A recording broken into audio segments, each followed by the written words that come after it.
Okay, so let me step back for a second and share a little bit about the future project and what it is that we set out to do. So I'm going to share my screen one more time. I don't have. Okay. So as I mentioned before, the future project, the vision that we wanted to bring to life in the world was a world in which young people everywhere had the power, had the support to dream and bring those dreams to life, whatever that looked like. And we've been through quite a journey over the last, decade plus. We launched the Future Project in 2011, and our mission at the time was always very clear to us. But as any of you who have built any kind of dream knows, the specifics changed, a million times over the years. So we started the organization, intending to work with young people in sort of high school age young people, adolescents, all across the country. And that's exactly what we did. The sort of core of our model, we invented this new role in schools called dream directors. They're sort of, you can think of them as like part social entrepreneur, part community organizer, kind of like that best coach or teacher you ever had, the person who believes in you and maybe you didn't believe in yourself, who could sort of see potential in you, who was a coach really in a big way for young people as they go through just the natural process of their teenage years, trying to figure out who they are, what they care about, what they want to do in the world. So we invented this new role of the dream director, and we spent, years recruiting, training, and putting dream directors in high schools across America. And it was an amazing sort of first chapter to the Future Project.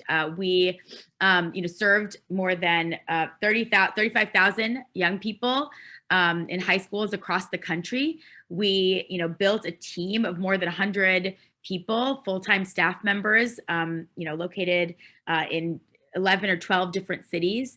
We did a lot of experimenting around how to actually create the most youth-centric programming and culture and messaging and brand.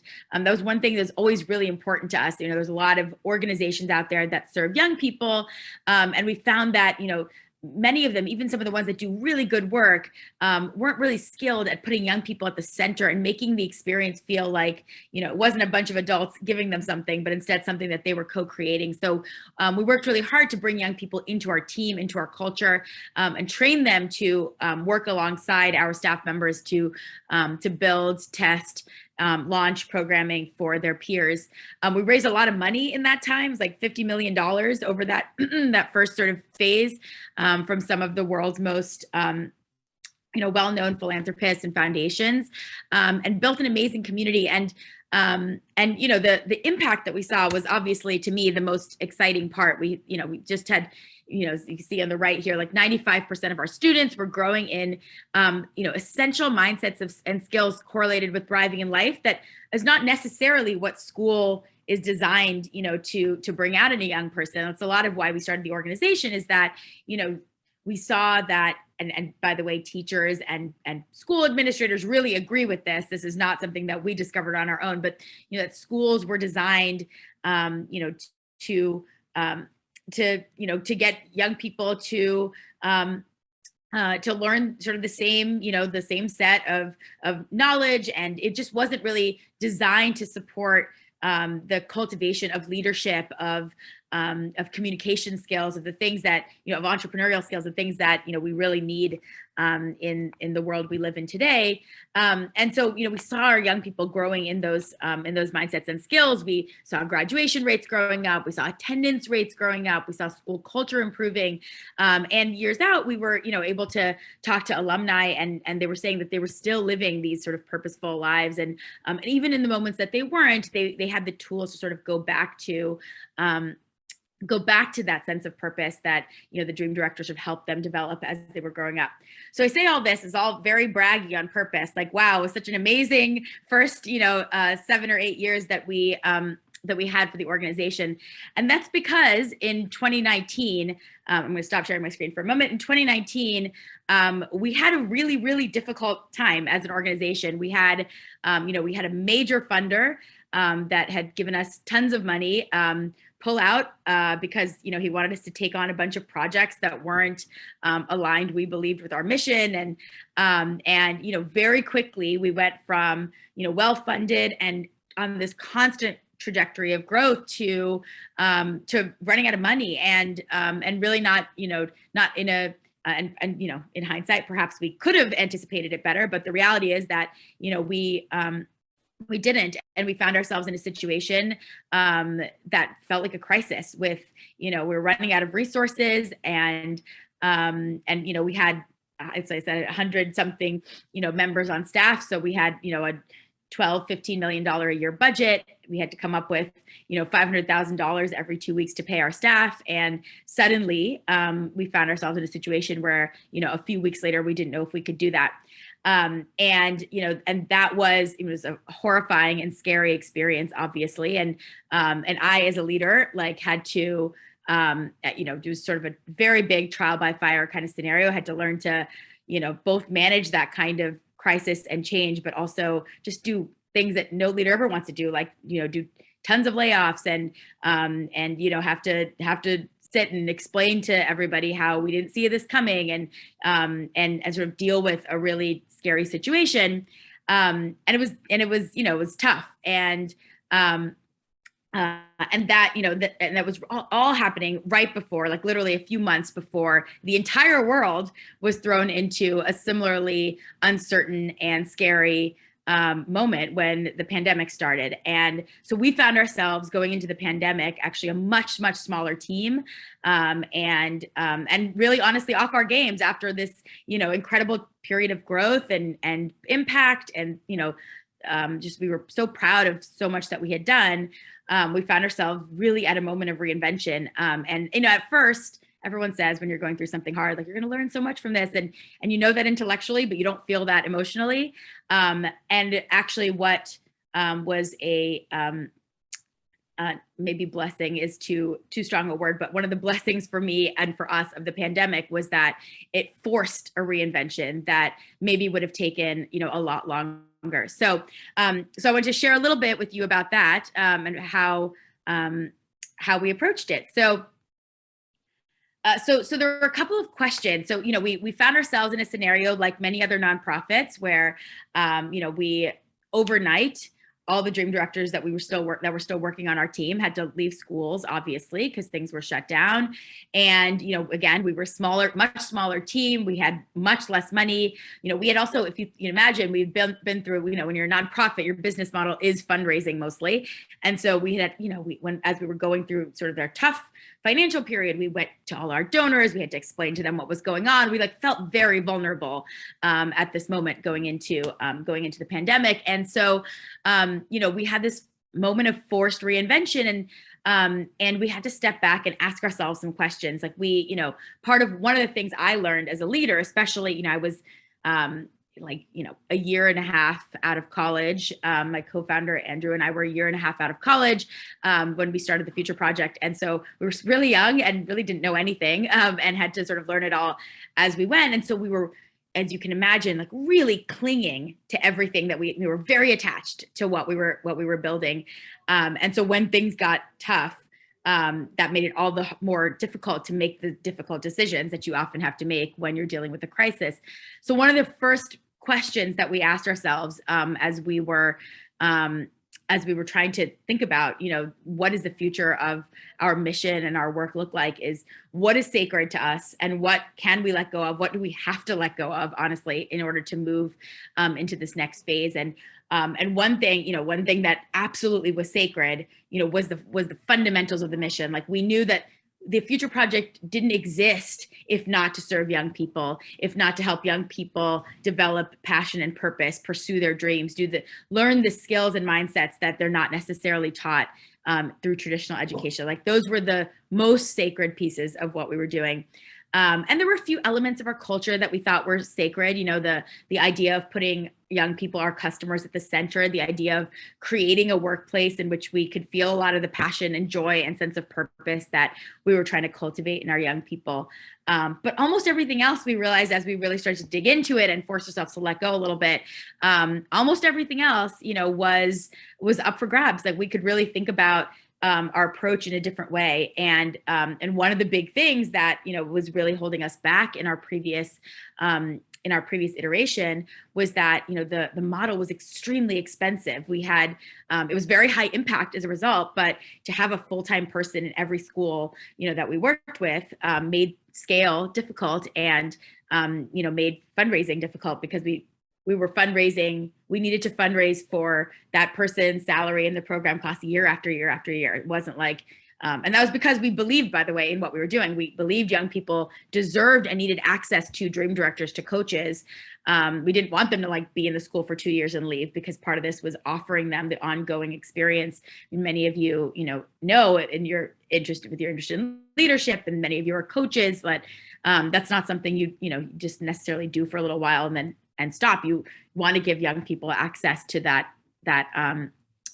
feature, that opportunity for their whole lives if you can. So we had to sort of figure out, there were elements of our model that we needed to let go of, even if they felt very sacred to us initially. But we wanted to figure out what we were doing was making the most impact, and that we wanted to have as part of what we were doing, no matter what. And so that, turned us to the sort of core of what we always did, which was try to put the young people at the center, and really ask them, sometimes it's by directly asking, and sometimes it's, by observing and engaging them in design and other things, not always just saying, what do you need? But we wanted to really figure out, what do young people need most? And importantly, what do they need at this unique moment? What does this unique moment enable for our work and our mission? So the reality is that, that the core needs, as we really looked into it, the core needs actually we didn't think had changed that much. That we were still finding that young people, especially those of you who have connections, whether through kids or friends or whatever, to Gen Z, that as a generation are actually very purposeful and really want to be pursuing things that really matter to them. And making change in the world, and at the same time, are not feeling necessarily like they have the support to do that, are not feeling like the culture that we have more broadly in our country is supporting them in doing that.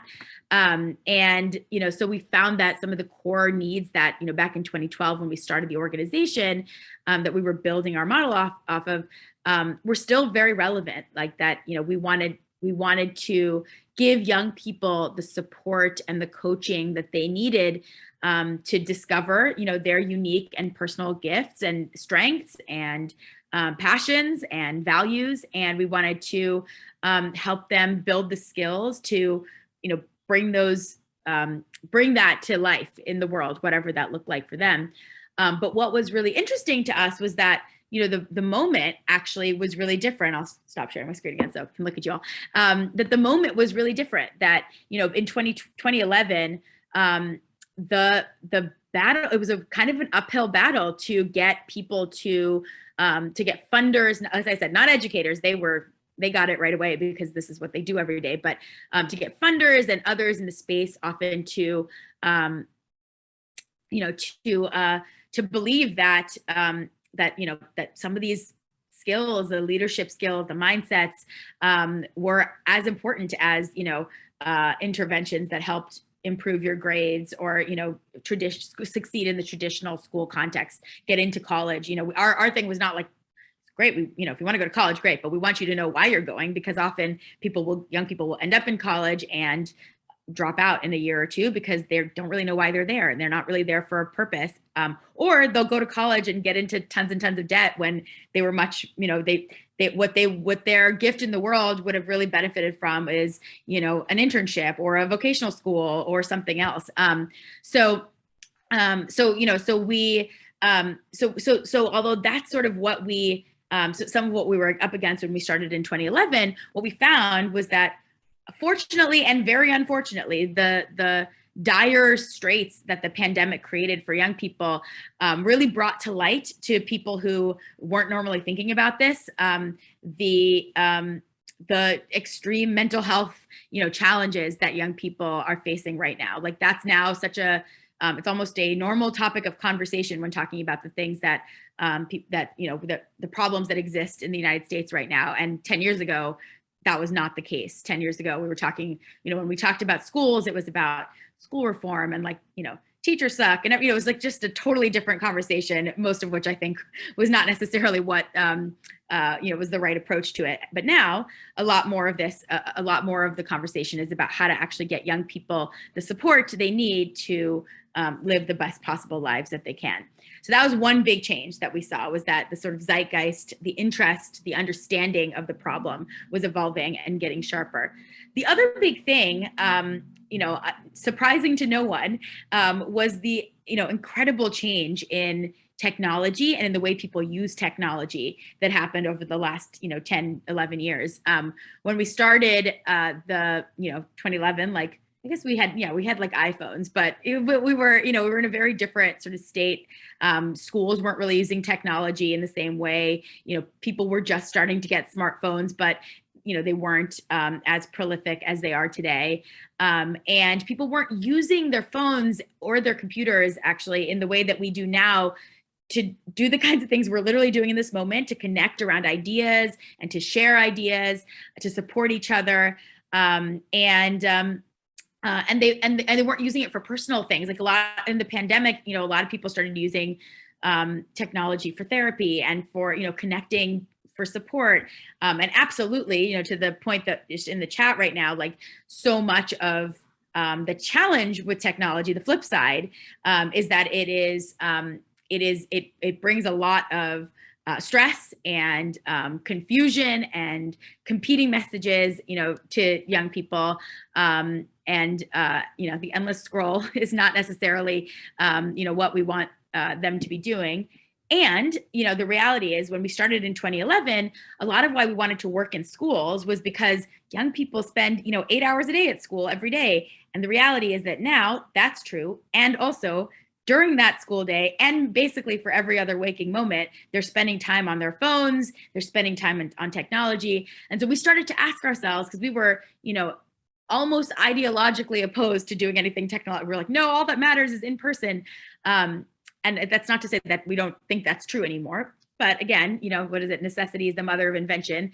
Pandemic came, and we said the really only way we can support young people at the moment is by offering them support virtually. And that prompted us to, we started doing some coaching and Zoom sessions and group, sessions. And, we started offering workshops and one-on-one coaching, and we started supporting through text. And so one day we stepped back and we said, well, what are we doing here? Like, is there something bigger than all these small organic things we're offering young people virtually that could be very, powerful for them.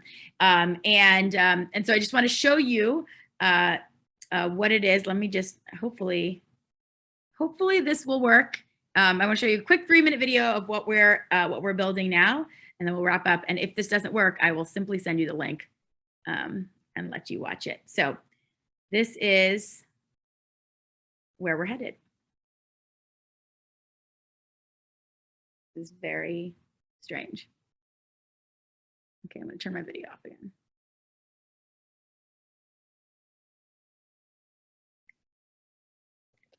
Okay, I'm going to try one time. If not, I will send you the video.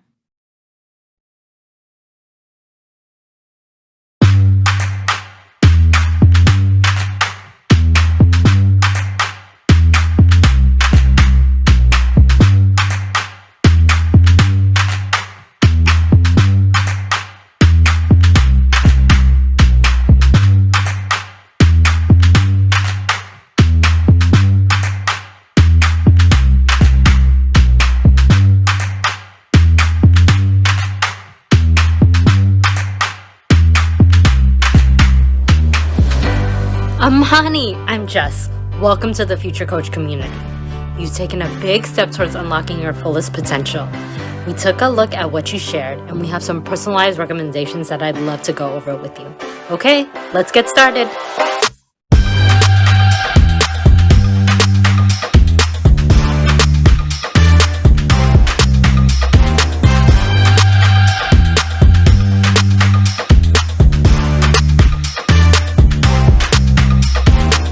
I'm passionate about people uniting together to make social change. My focus these days is on feminist spy thrillers. The challenges facing democracy in the United States and around the world. Movement makes me feel alive. I just love challenging the American people to dream again.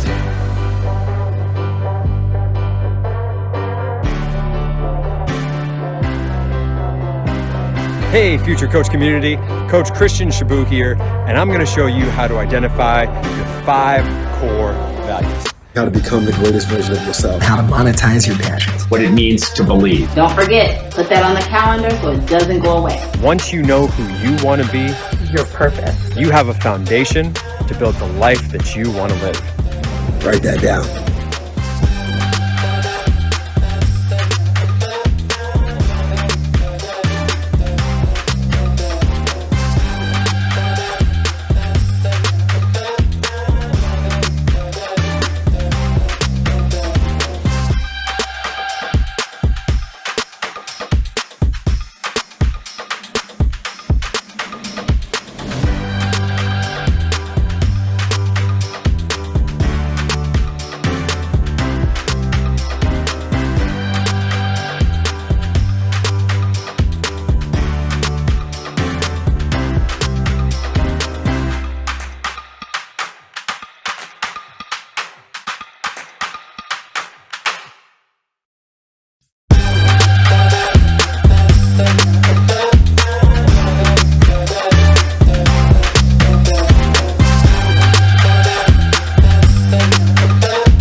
So that is what we are working on now. We have decided to build this digital platform, an app that gives young people, we think of it as a coach in your pocket that gives young people access to both people and to content that help them, imagine and build the life, the world that they uniquely want to see in the world. And, a lot of working with young people is really meeting them where they are. So in some cases, that's going to be, young person who has a dream to change everything about the world they live in. And in some cases, they're going to want to improve their relationship with their mom or do better in their algebra class. And wherever it is that they start, we want to meet them there and provide them the support and help them build the skills to be able to do that, to pursue the things that matter to them for the rest of their lives. Someone asked in the chat, how do school guidance counselors fit in? Just to share about that for 1 second. The Future Project, our philosophy has always been that, while we want to, in some ways, bypass the system, especially with this tool, we can go directly to young people. We don't have to go through schools or anything else. We always try to work in collaboration with the adults in the world that support young people. And part of what inspired us here was actually talking to a lot of guidance counselors, working with them for the past 10 years, and talking to young people who often just don't have access to their guidance counselor. The guidance counselors are ridiculously overworked. The ratios in schools are sometimes just totally untenable. And so we think if not only could we go directly to young people with something like this, but if we partner with the school, we can actually partner with the guidance counselor. They can give this resource to their students, and they can use it to get exposure, to get connected to others who can support them in their journey. And the guidance counselor can still be an in-person touch point for them, in the school building every day. So I think I'm at the end of my time. I'm sorry, I've gotten excited and I do not know what time I'm supposed to end. So I think I'm going to wrap up now.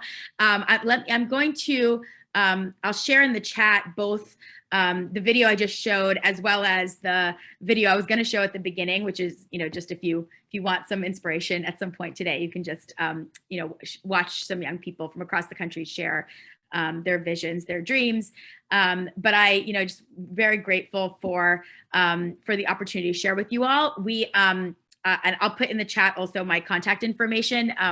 I would love, so many of you are working on and passionate about the exact kind of things that we're trying to offer to young people. So I would love to, your support and collaboration and advising as we build this out. So I'll put information in there about how to get involved if you're interested. But really grateful for the opportunity to share our work with you all, and hope the rest of the session is very powerful. Thank you so much, Kanya.